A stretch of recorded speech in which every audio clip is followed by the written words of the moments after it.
Howdy, Cape Codders. My name is Stephen Jeffrey Francis Scannell, SJFS initials, and today's show, number 47, is entitled SJFS Everybody's Campaign Advisor. Today's date is January 19th, 2016. Welcome to the Scannell Agenda. So I'd like to start off with Bernie Sanders. Here's some advice for Bernie Sanders.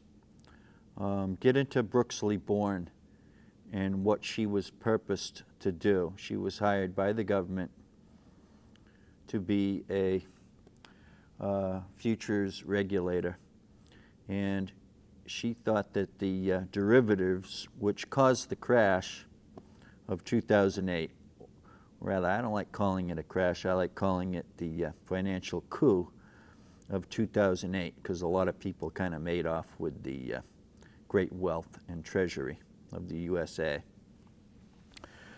That is a shared opinion. A lot of people call it government by Goldman, you know, same deal. So Bernie's person that he's mainly competing against would be Hillary Clinton, Secretary Clinton, who was involved with the Clinton administration quite heavily as a political worker or person, or, you know. And I think the question should be asked by Bernie. Take off the gloves, Bernie, and teach America what happened when Brooksley Born was fired by Bill Clinton, I guess at the behest of the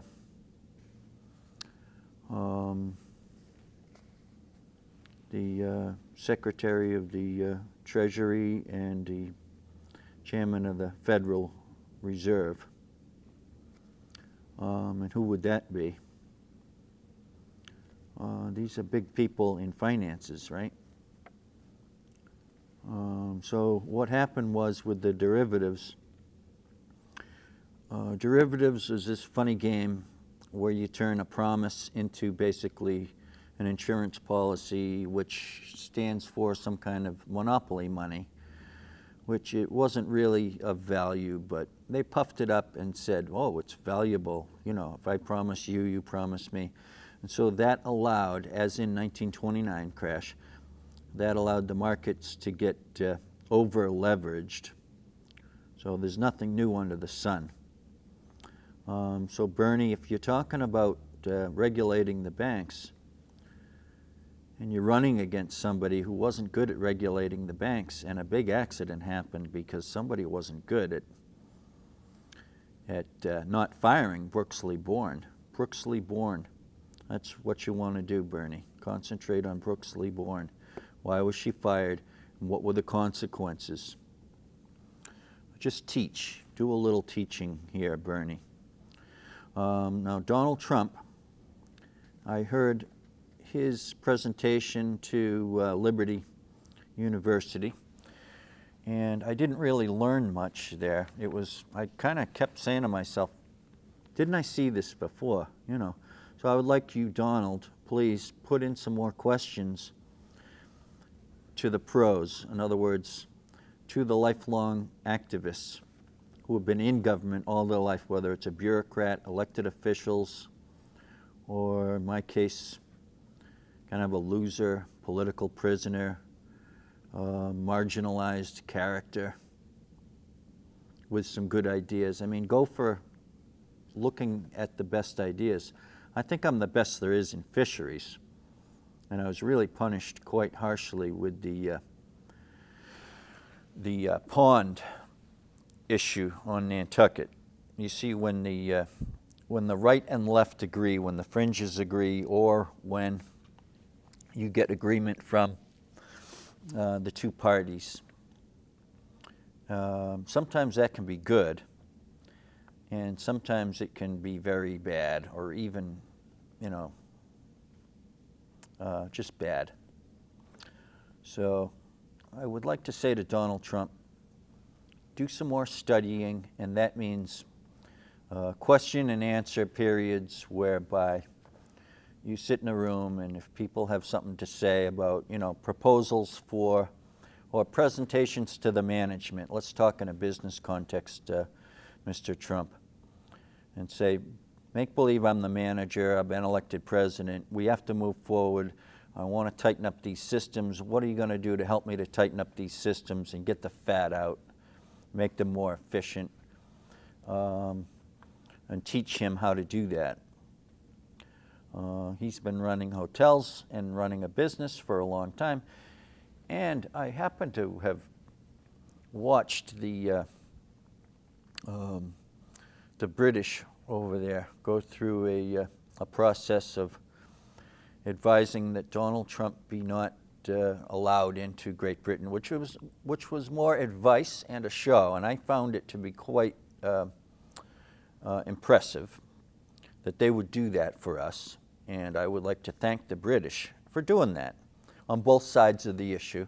I think the British are pretty clever folks, and we're lucky to have such good friends in Europe as the British, the Irish, the French, the Germans, a lot of good friends over there in Europe, as well many other parts of the world too. So now, as far as advice to both candidates, I would like to ask a question. First of all, are my systems for fishery management right-wing or left-wing? I would ask that of Bernie. I think Bernie's the front runner right now. And I think Donald is the front runner, Donald Trump and Bernie Sanders. I think these are the two front runners, at least for the at least going into New Hampshire. We'll say using New Hampshire voters as kind of a litmus test. Now, so you two guys, let's just say you both win New Hampshire, and somebody asks a question, well, what are you going to do about the codfish? What are you going to do about fisheries? Well, Bernie and Donald look at the market quota system or the sea farm system. Now you tell me, and listeners, now you tell me, as I'm giving advice here, am I advising you to pick up a left-wing system, or am I advising you to pick up a right-wing system? Because I've been designing this particular system for many years, and I have asked this question before, and it seems to be a non-political generic system that is neither right-wing nor left-wing. So I would go with that. So I would think it would be good middle-of-the-road advice to go with a fisheries system for the world, nationally for the USA, and locally, and one that has been informally fairly well vetted, which is my market quota system. Now, it's important to pigeonhole these systems as to whether they're right-wing or left-wing. To me, that's important because I don't want to be designing systems that are bizarre on the fringes. And these systems I design, such as the mega food and soil and recycle system, these are not fringe systems, right-wing, left-wing. To me, I just can't pigeonhole them as being right-wing or left-wing, even though I am a little bit probably right of center on some issues that people would qualify me as a right-winger. And then some issues I would say I'm left of center. So I'm kind of middle of the road, kind of a liberal Republican, I think.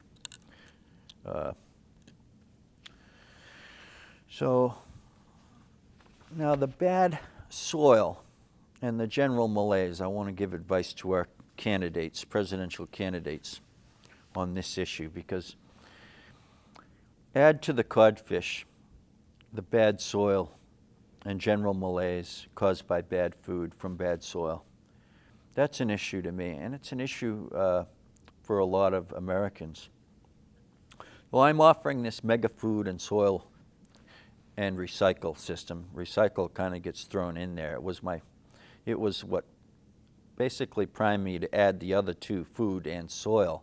First I started with just a recycle system. Then I added the food and soil, healthy food and soil system to that. So now I've come up with the mega system, food, soil, recycle.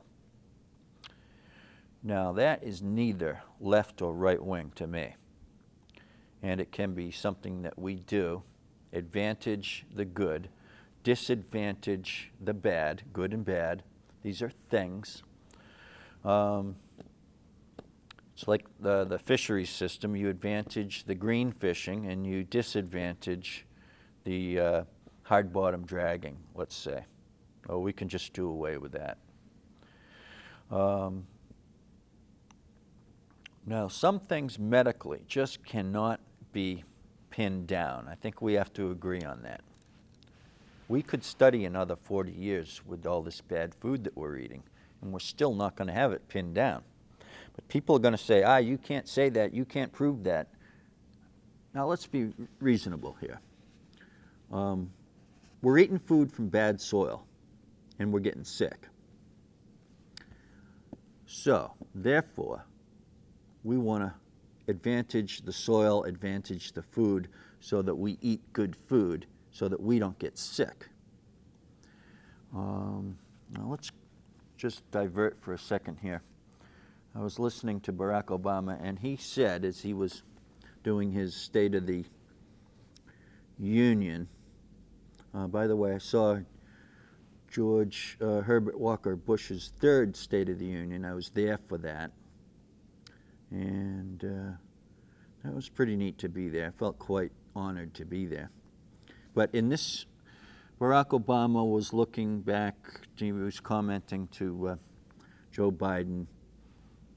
And to quote Barack Obama, let's cure cancer once and for all. Or cure cancer once and for all. Now, most people realize that cancer is never, ever going to be 100% done away with or cured. It's kind of a natural, one of those natural death processes that living things go through. Animals and humans get cancer. Maybe it would, maybe I'm wrong. Hey, that'd be wonderful. But let's start with the soil and diet. And then we'll throw in the recycle and formulate a system that advantages the good food, basically, and good soil, so we can have good food. Bad soil weakens us. Bad soil weakens us physically because we're getting bad food from the soil. So let's say bad food weakens us physically. It weakens our quality of life. Bad food from bad soil represents environmental pollution. Because of all the additives in food and the soil, we become morally, mentally, psychiatrically, spiritually, etc. We become into a malaise, a general malaise, as my mother would say. You're just generally kind of sickly and weak. And that's true for shellfish too. Shellfish can be just generally kind of weak and sick, or they can be extremely robust. Depends what they're getting and where they're living, etc. Well, we're no different than the scallop. If we're going to eat good food and get good fresh air to the scallop, that's good, fresh, clean flow of tidal flush, then the scallop's going to be nice and big and healthy, and oh boy, you look at that and it's just, oh. And you look at a person and they're so healthy, same thing. You know they're getting good food, exercise, good environment.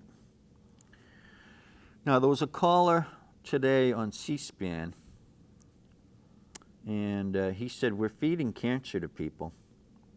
His name was Billy Austin in Minnesota, and he made a lot of sense because he got right into this business of all the Roundup and chemicals in the soil, and then it goes into the drinking water, and we drink it, and we are drinking it. I think that's pretty well proven. So what do you want to do? Let's not use this system of mine. Let's not tax any pesticides, herbicides, chemical fertilizers that are killing us. Let's not do that. Let's not. Why? Why would you not want to start small with a system that puts a slight tax on pesticides, chemical fertilizers, all these things that are that the mega agricultural industries are leaning towards. And by the way, I guess they're leaning into organic now too. So they may be the first people to say, hey, let us look at this. Because a lot of us want to switch over to healthier farms, healthier soil, healthier food. So it may not be that we're going to have a big fight over this. It may just seem very reasonable to a lot of people. It may seem not right-wing, not left-wing.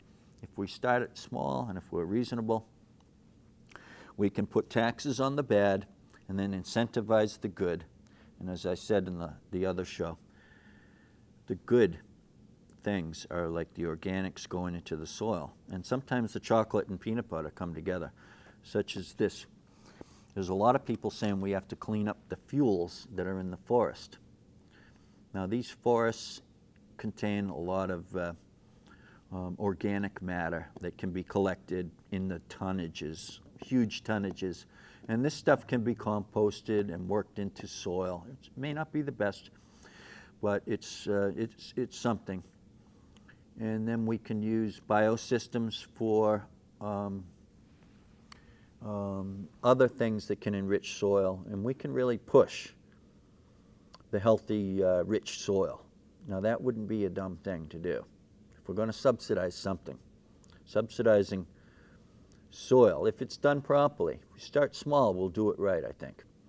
We start big and we study it for 10 years, and then we start big, we're going to do a huge project. I just don't think that's a sound thinking. Start something off small, like you would a small business, and then start adding to it and perfecting it, working out the bugs. So this mega food system with the recycle added can really work for the health of us all. And these things can dovetail with some other systems, such as the town nurse-based system that I want to get into. And I also want to advise that that particular system is a social services system that is neither right-wing nor left-wing. I really think these systems I come up with are basic, generic, non-political. A lot of it harkens back to the old yesteryear of how we used to do things. So what do you say? Let's not tax pesticides that are killing us. Let's not do that. That's, well, you know, I'd like to say, whose side are you on?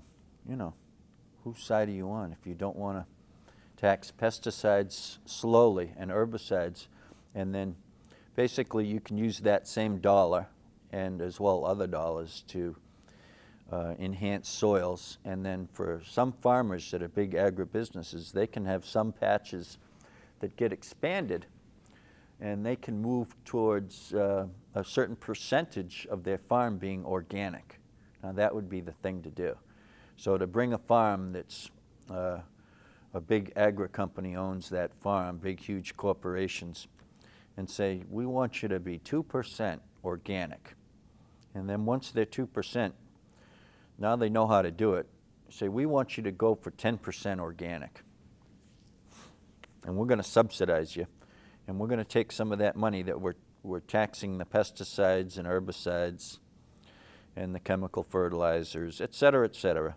In other words, everything these organic farmers aren't using. Now, they're getting huge premiums, and the costs and prices are coming down, and we're going in the right direction. So let's keep going with that. It's exciting if we do. Now the cost savings from cancer, if we go to better food systems, better soil, you can't say that's not on the table. Oh, we're not going to deal with that, because farmers are farmers and the health system is the health system. So that's just not the way to think.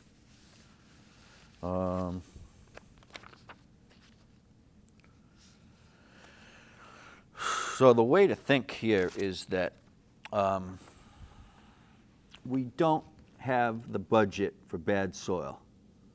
And I have a bunch of these ideas that I work on, and that one was laying around and I didn't write it up, and this was like over a year ago. And I'm going to talk about a general malaise, and that's quoting my mother, registered nurse Mary E. Scannell, town nurse of Harwich. She's gone now. So there is a gross political negligence in the allowance of free soil ruination. And this is the same exact thing as allowing the externalized negatives that we allow with wrecking the bottom ground, wrecking the habitat in fisheries. But even though it's the exact same thing, the farmer owns the land. So I'd like to say this, it may be your soil, but when you sell food to us, that food becomes who we are, because we all know we are what we eat. That is true. And if we're eating bad food, we're going to be in a general malaise, and we're going to be getting sick, and we're going to be getting cancer, and we're going to be dying young. So we have a dog in this fight. It may be your farm and your land. When you sell us the food, we're in the game here. We have skin in the game, as they say. You may disagree, so we're going to have it out. So, I don't want to be crude, but the soil is bad. Now, the budget to fix bad food that comes from bad soil results from the bad systems that we have, the laissez-faire systems. Well, you can't really do laissez-faire unless you're going to do a total libertarian society and economy. And we are paying a lot of the substantial costs in this country are the healthcare costs, whether it's public or private. They're enormous costs. So the bad food results are that the budget for the healthcare systems and for your budget to fix yourself when you get cancer. This is the budget. It is the budget for bad soil. Think of it that way. I want you to change your thinking. Think this way. The bad soil represents your cost and your healthcare costs and your quality of life cost. Could be a psychiatric cost, because with so many chemicals, you could be a perfectly normal person, and then, oh my God, you know, you get some chemical added with some other chemical, or you may be on a prescription, and pretty soon you're very sick. You know, these chemicals, they, believe me, and you know this, you don't have to believe me, of course, what do I know?